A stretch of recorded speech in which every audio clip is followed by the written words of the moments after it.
Saraswati Vidya Vihar Senior Secondary School, Asalwas, Dubia, Bhiwani, the most premier CBSE school in Bhiwani. Education partner, Bhiwani Public School, laying foundation for the child's success. ICS Coaching Center, प्रतियोगी परीक्षाओं की तैयारी कराने वाला हरियाणा का number 1 coaching centre. Food partner, Lakshmi Bikaner Mishthan Bhandar, विश्वास 30 वर्षों का. वेन्यू पार्टनर, आदर्श महिला महाविद्यालय भिवानी. उसी पर विस्तार से बात करेंगे कि भिवानी में प्रशासनिक चुनौतियां क्या कुछ हैं, कानून व्यवस्था हो, शिक्षा में सुधार हो या फिर चिकित्सा व्यवस्था को उपलब्ध करवाना हो. इसके अलावा भी कई ऐसे महत्वपूर्ण क्षेत्र हैं जहां पर हर रोज यहां की जनता को दो चार होना पड़ता होगा, लेकिन हर जो सुविधा है उन तक कैसे पहुंचाई जा रही है, कितनी चुनौतियां आ रही हैं, विस्तार से इस सत्र में उस पर बातचीत करेंगे. मेरे सहयोगी रवि जांगड़ा को मैं मंच पर आमंत्रित करना चाहूंगी, सत्र का संचालन करेंगे. आप प्लीज मंच पर आइए रवि सर. इसके अलावा खास मेहमान इस सत्र के हमारे बीच में मौजूद हैं. अजीत सिंह शेखावत साहब, एसपी हैं भिवानी के. आप जोरदार तालियां एक बार शेखावत जी के लिए हो जाएं. एसपी होने के नाते कंधों पर बहुत बड़ी जिम्मेदारी है और जिम्मेदारी को किस तरीके से वहन वो कर रहे हैं, आज विस्तार से बात उनसे इस विषय पर होगी. डॉक्टर रघुवीर शांडिल्य जी को बुलाना चाहूंगी मंच पर, सीएमओ भिवानी. जोरदार तालियां एक बार डॉक्टर रघुवीर जी के लिए हो जाएं. राहुल नरवाल जी, एडीसी हैं भिवानी के. आप जोरदार तालियां एक बार नरवाल जी के लिए भी हो जाए, इनसे भी बातचीत होगी. और राजवीर सिंह जी को मंच पर बुलाना चाहूंगी. समाज सेवी हैं वो, अपनी तरफ से क्या कुछ समाज के लिए कर रहे हैं और कौन सी वो स्पेसिफिक योजनाएं हैं जो जनता तक पहुंचा रहे हैं जिससे कि उन्हें लाभ मिले. इस पर विस्तार से उनसे बातचीत होगी. Over to you Ravi. शुक्रिया रंजना, भूमिका ना बांधते हुए, क्योंकि तमाम मेहमानों का परिचय आपने करवा दिया था. अभी चुनौतियों की अगर बात करें, सरकारी तंत्र जिस तरह से काम करता है, सरकार के द्वारा जिस तरह की योजनाएं बनाई जाती हैं उनको लागू किया जाना तमाम महकमों के अधिकारी कर्मचारियों का दायित्व है. और वो अधिकारी, चाहे प्रशासनिक अमले की बात करें, additional deputy commissioner Rahul Narwal ji हमारे साथ हैं. पुलिस की क्या भूमिका रहती है, कोरोना काल में भी हमने देखा था. और उससे इतर अगर बात करें, कोरोना काल से भी इतर 24 घंटे अगर हिफाजत कोई करता है. हमने कारगिल योद्धाओं की अभी चंद मिनट पहले बात की थी और वो बात बताना शायद हम नहीं भूलेंगे कि 13 जो शहीद थे वो अकेले भिवानी के थे, झुंझुनू के बाद, राजस्थान के झुंझुनू के बाद. तो भिवानी वो धरती जहां पर विकास कितना हो पाया है, उस विकास के मामले में बात करेंगे. और पहला सवाल एडीसी राहुल नरवाल साहब से. सर, पहला सवाल यही कि विकास के मामले में भिवानी को कहां खड़ा पाते हैं. अक्सर लोग शिकायत करते हैं कि सड़कों पर धूल उड़ती है, गलियां टूटी हुई हैं, दूसरी तमाम चीजें. आप डीएमसी भी हैं शहर में, इसके अलावा प्रशासन की नुमाइंदगी भी कर रहे हैं. 49 साल पहले की भिवानी और आज की भिवानी, कितना फर्क मानते हैं आप? देखिए, नेशनल डेवलपमेंट या सिटी की डेवलपमेंट एक कंटिन्यूस प्रोसेस है, चाहे वो दिल्ली हो, गुड़गांव हो या चंडीगढ़ हो.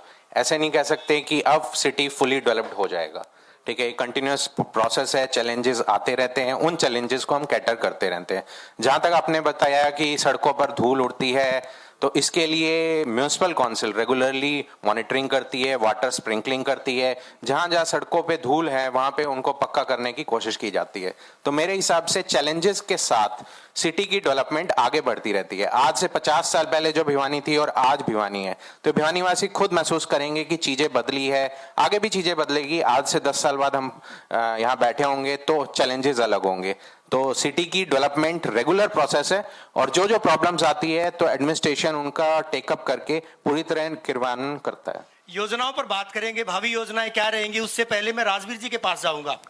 सर, समाज सेवी हैं और विगत में हमने देखा था आसलवास दुबिया में विद्यालय है इनका, और विगत में हमने महसूस किया था जब कोरोना काल में कई सारे लोग दिवंगत हुए थे, उनके बच्चे अगर बात करें, निःशुल्क शिक्षा की अगर बात करें, 2 दर्जन से ज्यादा ऐसे बच्चे थे जिनको निःशुल्क शिक्षा इनके संस्थान के द्वारा प्रोवाइड करवाई गई थी. राजवीर जी, क्या मानते हैं 50 साल पहले के भिवानी और आज के भिवानी में कितना फर्क आपने पाया है?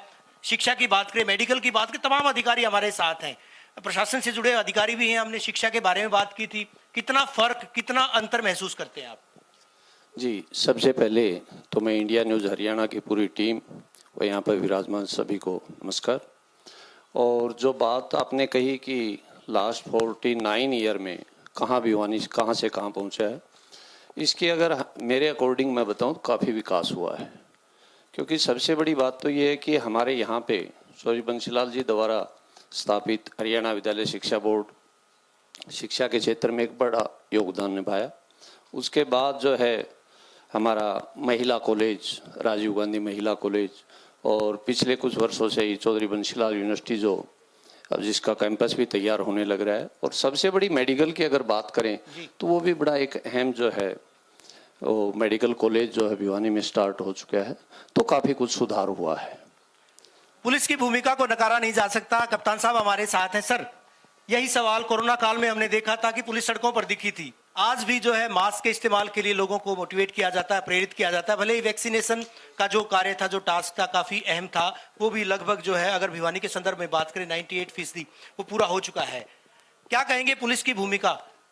72 में जब भिवानी जिला बना था 1972 में पहली मर्तबा, उस वक्त की स्थिति, क्राइम की स्थिति और दूसरे तमाम पहलू, तमाम मुद्दे, पुलिस की भूमिका कितनी बदली है? पुलिस चौकियां भी बदली हैं, पुलिस थाने भी बदले हैं, पुलिस की भूमिका कितनी बदली है?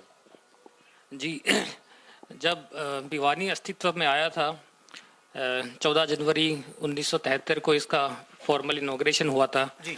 1973 में जब भिवानी जिले में टोटल 6 पुलिस स्टेशन थे और 6 ही चौकियाँ थी। मैं दादरी को इंक्लूड कर रहा हूँ क्योंकि उस वक्त दादरी भी साथ में रहता था।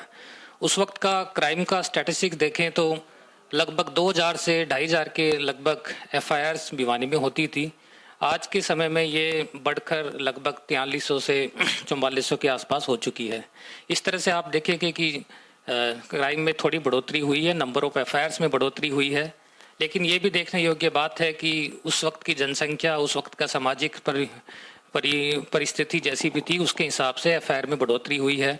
हम जघन्य अपराधों के बारे में देखें तो मर्डर के मामले में कोई विशेष बढ़ोतरी नहीं है। लगभग 20 से 25 मुकदमे उस वक्त 70s में दर्ज होते थे और आज के वक्त 30 से 35 मुकदमे हर साल दर्ज हो रहे हैं। उस वक्त जो सबसे बड़े अपराध थे वो शराब की तस्करी और NDPS के मामले काफ़ी ज़्यादा होते थे। आज के समय में जब हम देखते हैं तो बड़ी मात्रा में लिकर स्मगलिंग भी कम हुई है। साथ में NDPS के मामले जो लगभग 200 से 250 मुकदमे उस वक्त 1970s में जो दर्ज होते थे वो भी कम होकर 60s में आ चुके हैं। इस तरह से क्राइम का पैटर्न में भी आप देखेंगे कि काफ़ी बदलाव हुआ है। उस वक्त के जो मुकदमे थे, आजकल साइबर क्राइम में बढ़ोतरी हुई है। महिला विरुद्ध अपराध हैं उनमें, दहेज प्रताड़ना के मामले हैं उनमें काफ़ी बढ़ोतरी हुई है।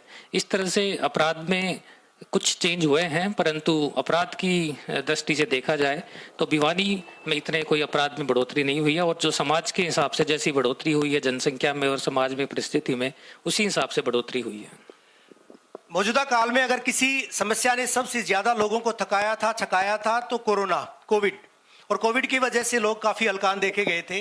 डॉक्टर रघुवीर शांडिल्य जी हमारे साथ हैं। ना केवल मरीजों का उपचार वो मयसर हो पाया था लोगों को, बल्कि साथ ही साथ दूसरी तमाम सुविधाओं का टोटा भी देखा गया था। ऑक्सीजन प्लांट्स की चाहे बात करें या दूसरी तमाम दिक्कतों की बात करें। डॉक्टर साहब, आज की स्थिति की बात करें, भिवानी वो अस्पताल, जिस अस्पताल का मैंने जिक्र किया था, चौधरी बंसीलाल नागरिक अस्पताल, कभी एशिया में नंबर 1 अस्पताल जिला मुख्यालयों की कैटेगरी में, एशिया का मैंने जिक्र किया, हरियाणा या भारत का नहीं किया, एशिया में नंबर 1 अस्पताल होता था। उस अस्पताल की स्थिति भी, क्योंकि अभी अगर चिकित्सकों की बात करें बेहद टोटा देखा जाता है। फिलहाल किस तरह की स्थिति और किस तरह से स्वास्थ्य सेवाओं में इंप्रूवमेंट की आवश्यकता है, सुधार की दरकार है? सबसे पहले मैं इंडिया न्यूज हरियाणा की टीम और आप सभी का धन्यवाद करता हूं। जैसे कि सभी जानते हैं, भिवानी चौधरी बंसीलाल का गढ़ है। उन्होंने 77 में हमारे सिविल हॉस्पिटल का निर्माण करवाया था और ये उस समय से लेकर के अब तक ये एशिया में पहले नंबर पर आया है। और उनके सहयोग से और बाकी जो इसमें स्वास्थ्य सुविधाएं जो दी जा रही हैं उनको ध्यान में रखते हुए PGI रोहतक के बाद OPD है, स्वास्थ्य सेवाएं जो हैं, तो हरियाणा में रोहतक के बाद भिवानी का ही नंबर आता है। इसमें हर तरह की ऑपरेशन होते हैं, हर तरह की सुविधाएं दी जाती हैं।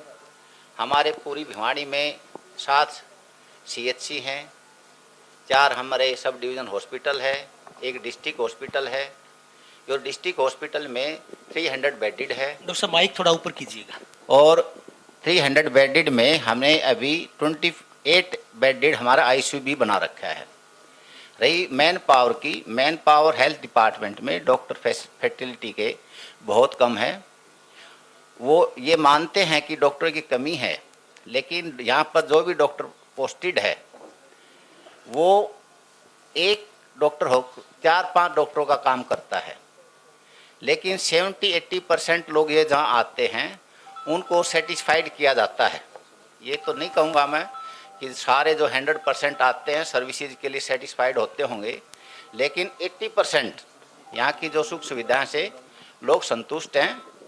और ये जैसे कि कोरोना काल में आया था, कोरोना काल में जितने पेशेंट हमारे यहाँ दाखिल हुए थे, सिर्फ भिवानी के लोग ही नहीं आए, आसपास के डिस्ट्रिक्ट, आसपास के स्टेट के लोग भी आए। हमारे प्रशासन की सहयोग से ऑक्सीजन की हमारी कोई कमी नहीं रही, लेकिन उसका एक्सपीरियंस को ध्यान में रखते हुए अब हमारे पास एक ऑक्सीजन प्लांट तैयार है जिसकी कैपेसिटी 1000 पर मिनट लीटर के हिसाब से हम ऑक्सीजन जनरेट कर सकते हैं। एक ऑक्सीजन प्लांट हम तो शाम में बनाने जा रहे हैं, जो 15-20 दिन में उसका काम शुरू हो करके अभी नियर टाइम में वो भी फंक्शनल हो जाएगा। तो हमारी जो कोविड के संदर्भ में हमारे 22,000 के ऊपर हमारे जो केस आए थे वो सारे तकरीबन ठीक हुए हैं, लेकिन जो कोमोर्बिडिटी कहते थे जिसमें डेथ हुआ वो 300 के आसपास रही थी। बाकी हमारी जो फैसिलिटीज और मैन पावर को देखते हुए नियर बाय डिस्ट्रिक्ट से हमारी काफ़ी स्वास्थ्य सेवाएं अच्छी रही हैं। और आपने देखा है कि डेंगू का भी प्रचलन होया था, दादरी है, हिसार है, हमारी रोहतक है जी, इनके कंपैरिजन में हमारे डेंगू के केस 356 ही रहे, जबकि वो 1000 के आसपास कवर कर गए। तो यहाँ के लोगों का में स्वास्थ्य अवेयरनेस और यहाँ के जो डॉक्टर हैं वो 2-2, 3-3 डॉक्टरों का काम करते हैं। आपको बड़ा अचंभा होगा कि हमारे यहाँ सिविल हॉस्पिटल में 77 डॉक्टरों की पोस्ट है, लेकिन स्पेशलिस्ट सिर्फ हमारे पास 8 ही हैं। चलिए, मुद्दा डॉक्टर साहब वही था कि स्पेशलिस्ट की अगर बात करें, स्टाफ नर्सिस की बात करें, पैरामेडिकल स्टाफ की बात करें, वो शायद बेहद उनकी कमतर संख्या होने के बावजूद वो काम करते हैं। एडी साहब हमारे साथ हैं। सर, कोरोना काल में हमने देखा था किस तरह से रातों रात जो है ऑक्सीजन की सप्लाई करते अधिकारी भी दिखे थे। अभी फिलहाल का क्या खाका है नई भिवानी बनाने के लिए? 50 साल की भिवानी जो गोल्डन जुबली मना रही है, उस भिवानी के लिए नई क्या स्ट्रेटेजी है? सवाल जी, देखिए, किसी भी सिटी के लिए 2 तरीके की अप्रोच होती है, शॉर्ट टर्म गोल्स और लॉन्ग टर्म गोल्स। जो शॉर्ट टर्म गोल्स हमने सोचे हुए हैं वो ये सोचे हुए हैं कि सैनिटेशन को लेकर और जो स्ट्रीट वेंडिंग जोन है उसको बिल्कुल फ्री कर दिया जाए। और लॉन्ग टर्म गोल्स जो सोचा है, traffic management, parking, Kirorimal park की रिनोवेशन और लैंड यूटिलाइजेशन। तो अभी हमारा काम शॉर्ट टर्म गोल्स पे चल रहा है, जैसे CND वेस्ट की अपलिफ्टिंग हो, वाटर स्प्रिंकलिंग हो, गार्बेज वल्नरेबल पॉइंट्स हैं उनको खत्म करना हो, और लॉन्ग टर्म गोल्स की हम खाका तैयार कर रहे हैं। ऐसे ही मैं आपको बताना चाहूंगा, there is a draft development plan जो डिस्ट्रिक्ट टाउन कंट्री प्लानर बनाता है, डायरेक्टर टाउन कंट्री प्लानर बनाता है 2041 AD। तो वो उसमें भी ये सारी चीजें होती है जो चैलेंजेस हैं या जो फ्यूचरिस्टिक विजन है किसी भी सिटी का, उसको देखकर बनाया जाता है। तो भिवानी आगे किस तरह से पॉपुलेशन एक्सप्लोर होएगी, किस तरह से न्यू कॉलोनीज डेवलप होएगी, कहाँ पे आपको बायो रेमेडिएशन करना होगा, वेस्ट का मटेरियल रिकवरी फैसिलिटी बनानी पड़ेगी, तो ये सारी चीजें हमारे जहन में है। तो शॉर्ट टर्म गोल्स पे हम काम कर रहे हैं, लॉन्ग टर्म गोल्स के लिए हम ड्राफ्ट डेवलपमेंट प्लान पे वर्क करेंगे। 4 लेन का काम भी लगातार जारी है। बाईपास की जो किल्लत थी, बाईपास की दिक्कत थी, उस पर भी कहीं ना कहीं काम जारी है। मिनी बाईपास की बात करें या दूसरे तमाम बाईपास की बात करें, वहां पर भी काम जारी है। आपको लगता है कि नक्शा बदलेगा, तस्वीर बदलेगी? बिल्कुल बिल्कुल, नक्शा बदलेगा और आप, मैं और हम सब मिलके ही बदलेंगे। सिर्फ एक से कुछ नहीं होगा, सभी को आगे बढ़कर भिवानी की जो आज की कंडीशन है और जो पहले थी और जो आगे आने वाली है, चेंजेस अपने आप दिखेंगे, भिवानी ही नहीं पूरी कंट्री में। पूरे कंट्री में। राजवीर जी, समाज सेवा की बात करें, कोरोना काल में भी हमने देखा था, शिक्षा के क्षेत्र की बात करें, दूसरी तमाम समस्याएं आपने भी देखी हैं, जानी है, समस्याओं का निदान भी किया जाना चाहिए। आपको लगता है कि भिवानी उस तरीके से समृद्ध हो पाया जिस तरीके से दूसरे जिलों की बात करें, हिसार की बात करें, साथ लगता जिला हिसार, चाहे मेडिकल सुविधाओं की बात करें, यूनिवर्सिटीज की बात करें, 40 किलोमीटर की दूरी पर रोहतक जिला जो कि लगातार जो है तरक्की की राह पर था, वजह क्या मानते हैं पिछड़ेपन की? क्योंकि जिस तरह से पिछड़ा था, निश्चित तौर पर माना जा सकता है कि 4 मुख्यमंत्री दिए इस इलाके ने, क्यों पिछड़ा है? कहीं ना कहीं कहाँ कमियां रही है? जी देखिए, अगर हम कंपेयर हिसार से करें तो हिसार से निकले हुए हैं हम, और पहले डिस्ट्रिक्ट रहा है जिला हिसार, तो वहाँ पे प्रोग्रेस होनी स्वाभाविक था कि पहले से ही। और उसके बाद में अगर हम कहें कि भिवानी का जन्म हुआ डिस्ट्रिक्ट के रूप में, तो जन्म के बाद थोड़ा टाइम, जैसे हमारे माननीय एडीसी साहब ने बताया कि कुछ टाइम तो लगता है। काफ़ी सुधार हुआ है, अग्रसर भी हैं, और प्रशासनिक अधिकारी जो हैं इनका भी काफ़ी सहयोग चल रहा है इस टाइम पे। रहा कोविड काल में तो सभी का ही नए नए एक्सपीरियंस हुए हैं, हमें भी हुए हैं, खासकर एजुकेशन डिपार्टमेंट में, स्कूल्स में, कॉलेज में काफ़ी जो है चैलेंजेस थे, हमारे सामने भी आया, पेरेंट्स के सामने भी आए चैलेंज, तो उनको हमने बखूबी उनको डटकर उनका मुकाबला भी किया। जैसे ऑनलाइन एजुकेशन का रहा, तो स्टार्टिंग में जब कोविड की वजह से स्कूल बंद हुए तो उसमें ये एक बड़ा अहम जो है वो था, समस्या थी, लेकिन इस सब पे निदान पाया, बच्चों ने भी पूरी मेहनत की, पेरेंट्स का भी बड़ा सहयोग रहा और अध्यापक वर्ग का भी। और दूसरा कि हम रोहतक की बात करें कि 40 किलोमीटर पे रोहतक है जी। और फिर ऐसा नहीं है कि हम ज़्यादा पिछड़े हुए हैं। हाँ, कंपटीशन में थोड़ा अगर एजुकेशन को माने तो थोड़ा हम थोड़ा पीछे हैं, वो भी काफ़ी हद तक अब जो है समस्याएं धीरे धीरे समाप्त हो जाएंगी। और आप एजुकेशन की बजाय जो है अगर दूसरे टॉपिक पे अगर हमारी स्वच्छता को ले तो हमारे माननीय चेयरमैन साहब सामने बैठे हैं, इनके और तमाम प्रशासनिक अधिकारियों की वजह से जो है ना हमारा कहीं ना कहीं अच्छा रैंक आया है इसमें, सफाई में भी, स्वच्छता अभियान में भी। तो काफ़ी कुल मिला के जो है सुधार हो रहा है, एजुकेशन में भी काफ़ी सुधार देखने को मिल रहा है। शेखावत साहब से बात करूँ सर, आपराधिक वारदातें जो बढ़ी हैं, स्वरूप भी बदला है अपराधों का, साथ ही साथ पुलिस की भूमिका भी बदली है कहीं ना कहीं। आपको नहीं लगता इस बदली हुई भूमिका में सामंजस्य स्थापित किया जाना बेहद जरूरी है? अब जिस तरह से जो आपराधिक श्रेणी में जो अपराध आते हैं, जो जिस तरह की चीजें आती हैं, आपको नहीं लगता कि अब सामंजस्य बैठा पाना काफी बेहद जरूरी है? चुनौतियां भी होंगी। नहीं, बिल्कुल, जैसा आपने बताया, आजकल जो हमारे नागरिकों की जो एक्सपेक्टेशन है पुलिस से वो भी चेंज हुई है। पहले के अपेक्षा आज तुरंत पुलिस की सुविधाएं उपलब्ध कराना हमारे लिए एक चुनौती है, साथ में सभी लोगों को संतुष्टि दिलाना भी हमारे लिए एक बहुत बड़ी चुनौती है। जैसा आपने बताया कि क्राइम में बढ़ोतरी, मैं कहना चाहूँगा कि भिवानी में पिछले 1 साल में डकैती और लूट के मामले और इवन चोरी के मामलों में भी काफ़ी कमी आई है। तो मैं ये नहीं कहूँगा कि अपराध में काफ़ी बढ़ोतरी हुई है, परंतु अलग अलग तरीके के चैलेंजेस पुलिस के सामने आते रहते हैं। पुलिस बड़े मुश्किल एनवायरनमेंट में काम करती है, 24/7 की ड्यूटी होती है। साथ में जनता की एक्सपेक्टेशन काफ़ी बढ़ चुकी है, इवन मीडिया की स्क्रूटनी हो या जुडिशियल स्क्रूटनी हो, वो भी काफ़ी ज़्यादा बढ़ चुकी है। इन चैलेंजेस के बावजूद भी पुलिस डिपार्टमेंट ने जिस तरह से चैलेंजेस को फेस किया है, जिस तरह से एक अच्छे एडमिनिस्ट्रेशन के रूप में काम करने की कोशिश की है, वो काबिल तारीफ है। मैं आपको बताना चाहूँगा कि जिस तरह से डायल 112 की सुविधा सरकार ने लागू की है, 10 से 15 मिनट के अंदर पुलिस की तुरंत गाड़ी वहाँ पे पहुँचती है, लोगों की समस्याओं का समाधान करने की कोशिश करती है। साइबर क्राइम जैसे जैसे बढ़े हैं उसी तरह से हमारे लिए भी साइबर डेस्क की स्थापना की गई है, और लगातार हम लोग प्रयास करते रहते हैं कि जिस तरह से जो नए नए हथकंडे अपराधी कार्य कर रहे होते हैं, हम भी उसी तरह से अपना स्किल अपग्रेडेशन करके ट्रेनिंग के द्वारा और उन अपराधियों को आइडेंटिफाई करके उनको सलाखों के पीछे पहुंचाया जाए।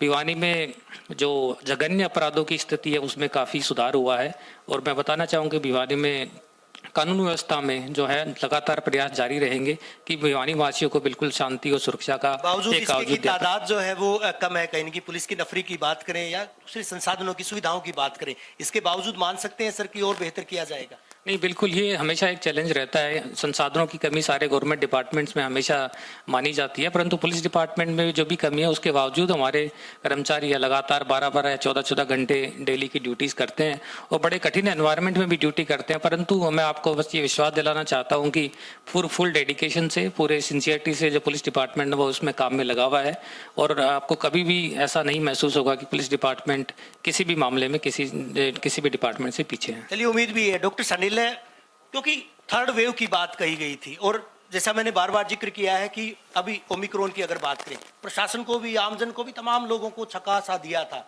अगर बीमारी की बात करें। अभी फिलहाल की स्थिति की बात करें, किस तरह से लोगों के सपोर्ट की बात करें, लोगों के सहयोग की बात करें, चाहे वैक्सीनेशन की बात करें या फिर दूसरी तमाम सुविधाओं की बात करें, कहाँ खड़ा है भिवानी? रवि जी, आपने बहुत ही अच्छा प्रश्न किया है और मेरे यहाँ आने का मकसद पूरा हो जाएगा। अगर हम थर्ड वेव से बचना चाहते हैं तो हमें 3 बातों का जरूर ध्यान रखना चाहिए। एक तो हम जो सरकार की जो मुहिम चला रखी हर घर दस्तक के तहत भी हम हर स्वास्थ्य विभाग घर घर तक जाकर के कोविड वैक्सीनेशन फर्स्ट और सेकंड लगा रहे हैं और आपका सहयोग भी मिल रहा है, लेकिन उस सहयोग हम चाहते हैं कि 100% रहे। सरकार ने भी कहा है कि अगर जिसने सेकंड डोज नहीं लगाई है वो बस में, सार्वजनिक स्थान पर, रेल में यात्रा नहीं कर सकता। ये आप क्योंकि सरकार आपके स्वास्थ्य के साथ बड़ी चिंतित है। तो सबसे पहले हम हमारा कोविड वैक्सीनेशन का जो टीकाकरण का कार्य है उसको हम पूरा करें, तो हमारी जो डू लिस्ट है उसको हम पूरा करें। एक तो ये बात है जी। दूसरा है कि हम मास्क लगाएं। हमारा दिन में 2 से 3 हज़ार बारी मुंह या फेस पर हमारा हाथ टच होता है और हमारा हाथ जो हमें पता नहीं था ये सैनिटाइज है या नहीं है, इस पर किस तरह के कोई कीटाणु है या नहीं है, उसको टच हो करके एक माध्यम बनता है कि वो हमारे शरीर में वो कीटाणु अंदर चला जाता है। तो हम मास्क लगाएं। दूसरी बात, अगर हमारा हाथ टच हो जाता है जिसको पता नहीं लगता कि ये सैनिटाइज है, सरफेस स्टेराइल है या नहीं है, तो उसमें आपने सैनिटाइजर रखें, उसको आपको हैंड को सैनिटाइज करें।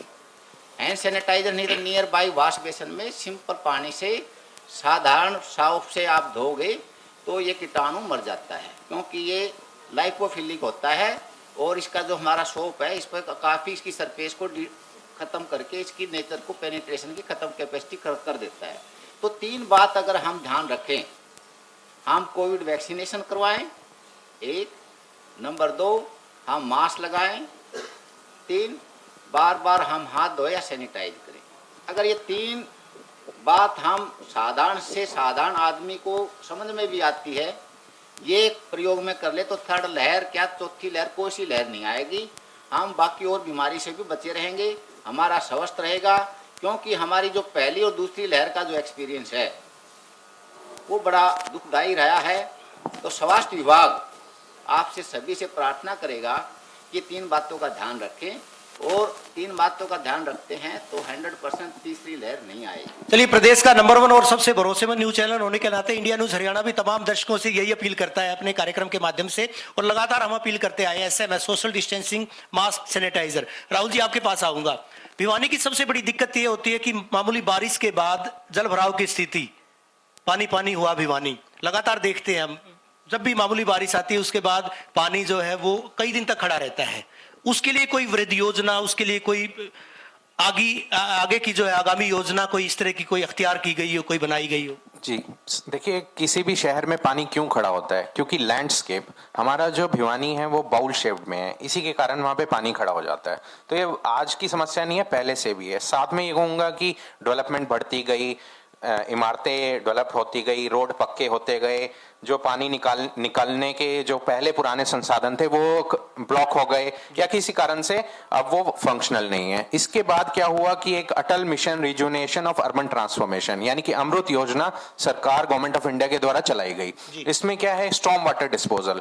तो स्टॉर्म वाटर यानी कि जो बारिश का पानी है उसको डिस्पोज करके हम एक जगह लेके जा रहे हैं। तो अभी हमारा फेज 1 कंप्लीट हो चुका है। जहां जहां फेज 1 कंप्लीट हुआ है, अभी हमने देखा था कि लास्ट टाइम जब बारिश आई थी वहां पे पानी इकट्ठा नहीं हुआ था। जो फेज 2 है उसमें भिवानी की वो जगह हम कवर कर लेंगे जहां पे पानी इकट्ठा होता है। दूसरी चीज, तीसरी चीज मैं कहूंगा कि पानी इकट्ठा होने के बाद हमारे म्युनिसिपल काउंसिल के एम्प्लॉइज, पब्लिक हेल्थ एम्प्लॉइज सारे कोशिश करते हैं, ठीक है। अगर ये कोशिश कामयाब, ऐसे नहीं है कि पानी एकदम आ गया और 2 घंटे में निकल जाएगा, ये टाइम लगाता है। तो 6 महीने, 6 घंटे, 12 घंटे तक पानी इकट्ठा होने के चांसेस है। तो मीडिया भी उसमें सहयोग करे, ये नहीं कि 2 घंटे अगर पानी इकट्ठा है तो तभी रिपोर्ट निकाल दी। तो मैं ये कोशिश करूंगा कि 3-4 दिन तक कई इलाके ऐसे हैं सर, बाहरी इलाकों की बात करें, 3-4 दिन तक लोगों को काफी जो है पानी में मशक्कत करनी पड़ती है, काफी दिक्कतों का सामना करना। जी, वो जो इलाके हैं वो अमृत के फेज 2 में अब कवर हो जाएंगे। तो जैसे ही हमारा फेज 2 शुरू होएगा और खत्म होएगा तो मैं आशा करता हूं वहां पे अब पानी इकट्ठा नहीं होगा। राजवीर जी, आमजन की क्या भूमिका हो सकती है शहर के विकास के लिए, पूरे जिले के विकास के लिए, इलाके के विकास के लिए, क्या मानते हैं आप? देखिए, विकास के लिए सबसे अहम भूमिका जो है आमजन की होती है। योजनाएं तो सरकार लेकर आती है, लेकिन उसमें सहयोग करना आमजन का भी कार्य है। और आमजन उसमें सहयोग करता भी है। आमजन की अगर बात करें, उद्योगपतियों की अगर बात करें, तो आपको जो है ध्यान होगा कि आमजन की या उद्योगपतियों की वजह से ही भिवानी, अगर हम प्लास्टिक सेक्टर की बात करें तो प्लास्टिक सेक्टर में नंबर 1 रह चुका है। हमारा जो है ना सबसे उत्तरी भारत की सबसे बड़ी मार्केट रही है। दूसरा, अगर आमजन की मेडिकल सुविधाओं की, जैसे सांडिले जी ने अभी जो बताया कि अगर आमजन सहयोग करे तो ये भी एक विकास का हिस्सा है। आमजन सहयोग करे तो हम जो अभी जो ओमिक्रॉन से भयभीत हैं लोग, उससे भी हम छुटकारा पा सकते हैं। दूसरा, जो अभी हमारे एडीसी महोदय ने कहा कि भाई पानी के भराव की, उसमें भी आमजन का बहुत बड़ा योगदान है।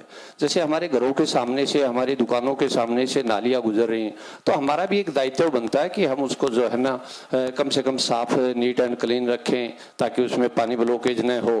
कई ऐसे बोरवेल हैं जो कि हमने अपने निजी स्वार्थ के लिए जो है अपना उनको बंद कर दिया है, तो उनको भी जो है ना आमजन का सहयोग होना चाहिए कि जहां पर भी हो सके वो सहयोग करे ऐसे मामलों में। चलिए, तमाम लोगों से यही उम्मीद है और प्रशासन से, हुक्मरानों से यही उम्मीद है, यही अपील है कि इस तरह से शहर को जितना विकसित होना चाहिए था वो उसका विकास भी किया जाए। सरकारी योजनाओं की उसी तरह से गारंटी दी जाए, सरकारी योजनाओं उसी तरह से इंप्लीमेंट की जानी चाहिए जिस हिसाब से उनको क्रियान्वित किए जाने की जरूरत है। आप तमाम मेहमानों का बहुत बहुत शुक्रिया, बहुत बहुत आभार इस सेशन में हमारे साथ जुड़ने के लिए। धन्यवाद। Presented by Saraswati Vidya Vihar Senior Secondary School, Asalwas, Dubia, Bhiwani, the most premier CBSE school in Bhiwani. Education partner, Bhiwani Public School, laying foundation for the child's success. ICS Coaching Center, प्रतियोगी परीक्षाओं की तैयारी कराने वाला हरियाणा का number 1 coaching centre. Food partner, Lakshmi Bikaner Mishthan Bhandar, विश्वास 30 वर्षों का। वेन्यू पार्टनर, आदर्श महिला महाविद्यालय भिवानी।